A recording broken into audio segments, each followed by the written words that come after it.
Vamos lá. Vascão da Gama que ontem acabou sofrendo uma derrota em São Januário, mais de 20 mil vascaínos na Colina Histórica. Conta tudo pra gente, Breno Monsef. Vamos lá, Azevedo. Ontem o Vasco saiu à frente contra o Corinthians, logo com 4 minutos. Pumita Rodrigues, que ontem foi titular, mas depois, ali pelos 14 minutos, o Romero empatou. Verrete fez 2-1 ainda no primeiro tempo, mas Romero de novo empatou no fim do primeiro tempo. E aí no segundo tempo, o Corinthians fez mais 2 vezes e fechou o placar em 4-2 ontem em São Januário. O Vasco voltou a ser derrotado depois de 6 jogos sem derrotas. Eram 3 vitórias e 3 empates, que agora viram 3 jogos sem vencer, né? 2 empates e 1 derrota. Vamos ouvir o técnico Ramon Dias analisando o jogo de ontem, dando a visão dele dessa derrota do Vasco em casa no Campeonato Brasileiro. Sí, creo que tuvimos un buen arranque y tuvimos la posibilidad de ir en ventaja, y creo que también estábamos todos, primero quiero decir algo, creo que estábamos todos ilusionados de obtener un resultado positivo que nos permita un poco salir de esta situación. Pero yo me siento orgulloso del equipo. ¿Por qué? Hay 2 motivos que uno es principal esto, que desde que llegamos sabíamos que es muy difícil lo que estamos intentando, y realmente los jugadores están haciendo un esfuerzo enorme de lo que es luchar por algo que era casi imposible, pero todavía los resultados hoy fallamos. Então tem o Ramon Dias falando que todo mundo estava focado em buscar o resultado, mas que mesmo com essa derrota ele se sentiu orgulhoso com a atuação do Vasco. No outro ponto da coletiva, ele até reclamou que o Vasco se retrancou. Mais uma vez ele reclama de retranca. Não é isso que ele tem trabalhado, segundo o próprio Ramon. Tabela: 16º Vasco, 42. 17º Bahia, 41. Bahia que ainda joga hoje contra o São Paulo em casa às 8 da noite. O Vasco fecha o Brasileirão no domingo pegando o Grêmio, 6h30, e na quarta-feira da semana que vem pegando o Bragantino em casa. São os 2 jogos finais do Vasco para tentar ainda essa retomada. Passa por hoje secar o Bahia, logo mais. E aí depois vencer. Aí é com vocês já para analisar, mas é isso. O Vasco tem que vencer, obviamente, para tentar escapar dessa zona. Ainda não tá dentro do Z4, pode entrar hoje caso o Bahia vença, já que o Bahia tem 1 ponto a menos que o Vasco. Meu parceiro Bruno Azevedo. Pois é, vamos lá. Não vencer não, só empatar. Só empatar, exatamente. O saldo do Bahia é melhor que o saldo do Vasco. Ô Vitor, eu vou te falar. Eu concordo com o Ramon Dias quando ele diz que o time teve uma atuação convincente até as mexidas. E outra coisa, eu acho que teve uma atuação convincente até o segundo gol. Depois parou de jogar. Esse é um ponto. E assim, o Vasco sofre gol e recuou demais. Ontem o Medel deu uma entrevista após o jogo e ele falou exatamente o que aconteceu. Exatamente o que aconteceu. O Vasco faz o gol e volta pra sua área, recua a linha de marcação, e aí você chama o adversário pro seu campo. E não só recua, o Vasco não tem resposta. Porque às vezes recuar é do jogo, às vezes o time adversário é competente, te pressiona, mas o Vasco não tinha um contra-ataque, o Vasco não ficava com a bola. Uma hora, o adversário vai achar uma chance e vai fazer o gol, como foi o caso do Corinthians. O Vasco jogou bem o primeiro tempo, amassou os primeiros 5 minutos, fez 1-0, poderia ter feito 2, 3. Depois tomou um gol de cabeça, aliás, 2 gols de cabeça do Romero, né? Nem é tão forte do Romero marcar de cabeça, mas tá muito claro que o Maicon fez muita falta ontem. Mas acho que o grande X da questão, nesse momento no campeonato, é que jogar bem não importa, não interessa. O Vasco tem que ganhar, tem que somar pontos. Jogar bem e não vencer não será suficiente para permanecer na Série A. O Matheus Brito tá aqui, 2 gols feios do Corinthians. Mas eu queria que o Vasco a bola entrou na casinha, é gol, pô. Gol é gol, pô. Exatamente. Foram 2 gols achados, sim, do Corinthians. Mas a bola entrou lá, o que vale é o gol, não adianta. Agora, o fato é que o Vasco fica numa situação onde ele deixa de depender apenas de si, né?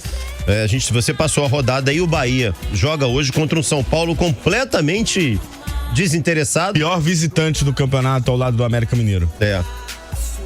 E aí a gente tem uma reta final de campeonato dramática, mais uma vez, o que parecia que seria, né, uma reta final um pouquinho mais amena pro Vasco. Mais uma vez o torcedor vascaíno com dor de cabeça. A verdade, cara, eu não vou entrar aqui no cenário de terra arrasada. Tem muito torcedor dizendo, o Vasco já caiu. Não acho que já caiu. Tem 2 jogos, esse time já mostrou ser capaz de competir contra grandes adversários. Mas a verdade é que o Vasco hoje é o principal favorito ao rebaixamento. Você analisar friamente a tabela dos times que estão competindo. A não ser que o São Paulo vença hoje. Mesmo assim, Azevedo, o Bahia pega o América Mineiro na próxima rodada. Se o Vasco não pontuar, o Vasco na tabela é muito difícil, a tendência, tudo leva a crer que o Bahia some pelo menos 3 pontos. Porque o Bahia vai enfrentar o América Mineiro. Tem a obrigação de vencer esse jogo. Claro que nesse campeonato maluco é muito difícil a gente fazer qualquer tipo de projeção. Mas a nossa função aqui é essa. O Vasco hoje é o favorito a cair. Se você pegar os outros adversários nessa luta, nessa concorrência, o Cruzeiro já foi a 44, o Santos tem 43. A gente tem que ver qual é o Fluminense que vai entrar em campo hoje, né? Se vai ser um Fluminense completo ou não. Mas mesmo assim, o Santos pega 2 times descompromissados com o campeonato, o Atlético Paranaense e o Fortaleza. O Cruzeiro tem até uma tabela difícil depois do jogo de quinta, mas quinta-feira joga contra o Atlético. E ainda foi beneficiado pelo STJD. Aliás, isonomia passou longe nesse campeonato, né? Vai receber torcida, mesmo depois de tudo que aconteceu lá no Mineirão. Enfim, não vou entrar no cenário de terra arrasada, repito. O Vasco tem chance, já demonstrou que é capaz de vencer grandes adversários. O próprio Grêmio perdeu pro Corinthians com 1 a mais. Isso. Na Arena do Grêmio. Quando ainda sonhava com o título. Se tivesse vencido aquele jogo, assumiria a liderança do Campeonato Brasileiro. O Corinthians foi lá e venceu o jogo. Então não dá pra gente descartar o Vasco, dizer, o Vasco já caiu, eu desisto. Não, jamais. Mas é muito claro que a gente tem que fazer essa análise sem iludir o torcedor. Ficou difícil demais. Pela tabela que o Vasco tem pela frente e pela tabela que os adversários do Vasco nessa luta tem pela frente. Agora, só pra gente finalizar a análise sobre a partida de ontem, eu sou o admirador do trabalho do Ramon Dias, acho que ele realmente ajeitou o Vasco. O Vasco do primeiro tempo ontem mostrou isso. Agora, na minha opinião, ele foi mal nas substituições, cara. Primeiro que ele empilhou o time de atacantes, desorganizou completamente o meio-campo. E aí você tem o Sebastião, que é um atacante que não consegue marcar gols. Não consegue dominar uma bola, né? Não é só não marcar gols, né? E você tem o Rossi, que entrou mal demais ontem. A entrada do Rossi, pra mim, não é culpa dele. Tenho certeza que todo torcedor gostou da substituição da entrada do Rossi. Só que o Rossi entrou muito mal, errou tudo. Desde que voltou de lesão, inclusive, o Rossi não vem bem, né? Contra o Cruzeiro, ele também fez uma partida muito ruim. Quanto ao Sebastião, cara, ele tinha 2 opções. Ou era o Sebastião ou era o Figueiredo. Ele tinha que botar um atacante lá. O Corinthians meteu mais um zagueiro. Você ainda tem dúvida entre Sebastião e Figueiredo? Tenho. Eu não tenho. Tenho. Eu me desculpa, eu não tenho. Sinceramente, eu não confio tanto assim no Figueiredo pra ser esse cara. Inclusive, o Figueiredo foi muito mal na estreia do Ramon Dias contra o Atlético Paranaense. Mas é um jogador de seleção, né? Desde então não foi mais usado. O Miranda também não entrou o Zé Vitor ontem, né? Me parece que o Ramon tem as preferências dele.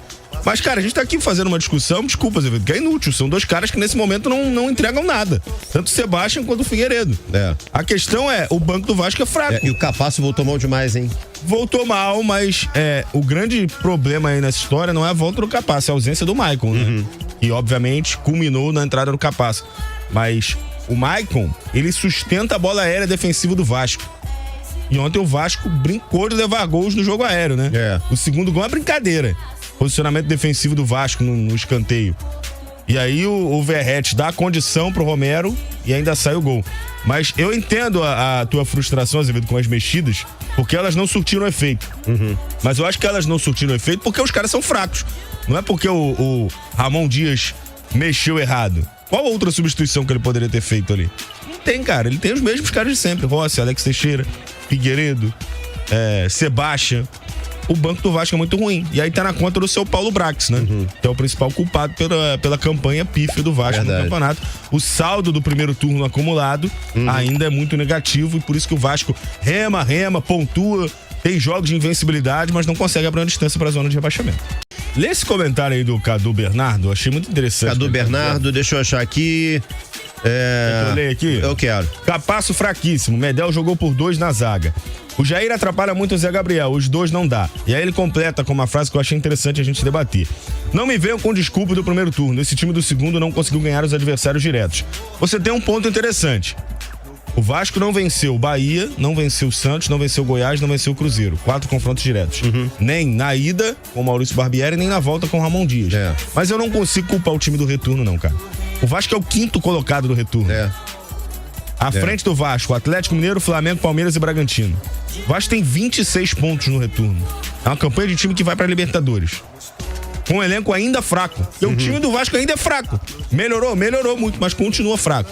Então, desculpa. Por mais que o Vasco não tenha vencido confrontos diretos, eu entendo.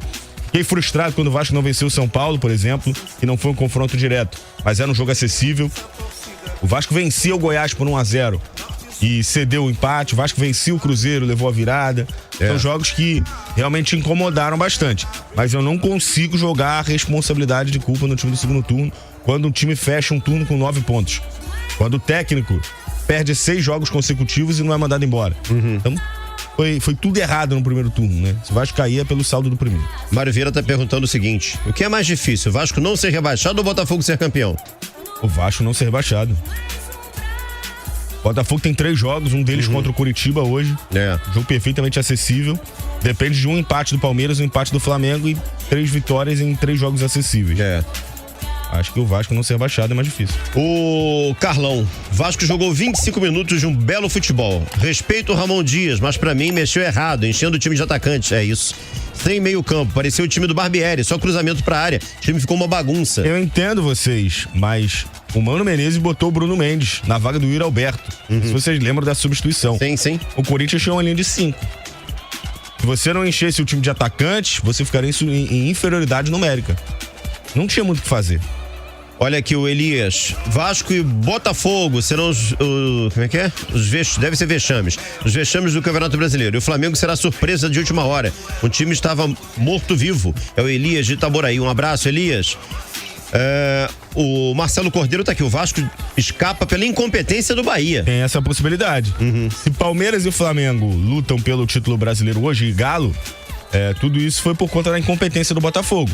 Então o Vasco pode continuar sonhando, contando com uma incompetência do Bahia. O Bahia, por exemplo, jogou 2 jogos seguidos em casa contra Cuiabá e Atlético Paranaense e só somou 1 ponto. Então não é nenhum absurdo o Bahia perder 1 ponto pro São Paulo, pro América Mineiro. Agora, se a gente analisar friamente, a tabela do Bahia é muito mais fácil que a tabela do Vasco. O Felipe Gustavo tá aqui. O Vasco não. Deve ser Cai, né? Que ele quis complementar. Não, ele completa aqui embaixo e eu concordo com ele. Ele diz: o Vasco não merece jogar na Série A de 2024. E é verdade, olha só, o Ramon Dias não merece cair, a torcida não merece cair, o Verrete não merece cair, o Paia não merece cair. Mas o Vasco Clube merece ser rebaixado. O Vasco teve 100 milhões de reais à disposição para montar o time no primeiro semestre e montou aquele time que perdeu 6 partidas consecutivas e fez um primeiro turno ridículo. Então, se o Vasco for rebaixado, vai ser por merecimento. Não tem nenhuma injustiça nisso aí. O Felipe tá aqui. Olha quanto um erro de arbitragem, ele coloca erro entre aspas. Olha quanto um erro de arbitragem impacta em um resultado. O cartão amarelo do Michael o tirou do jogo. Verdade, um amarelo numa falta inexistente que o Daronco deu pro Michael. Fez com que o Michael não jogasse ontem. Mas o Michael poderia, por exemplo, ter levado o 3º amarelo hoje, ficar de fora do jogo contra o Grêmio. Enfim, mas eu entendo e concordo. O Vasco teve um pênalti não marcado ontem também, que a gente não mencionou, né? Pênalti claro, na minha opinião, a bola bate no braço do Moscardo e o árbitro e o VAR ignoram. Aliás, cara, essa arbitragem, eu vou te falar, se a gente começar a elencar aqui os erros de arbitragem, não só contra o Vasco, contra todos os times praticamente do campeonato, eu acho que não tem, de todas as equipes do Campeonato Brasileiro, de todas, do primeiro, do Palmeiras ao América, todas as equipes têm pelo menos uns 2 ou 3 jogos reclamando de erro de arbitragem. Alguns mais, outros menos. Mas todo mundo tem pelo menos um. Pois é.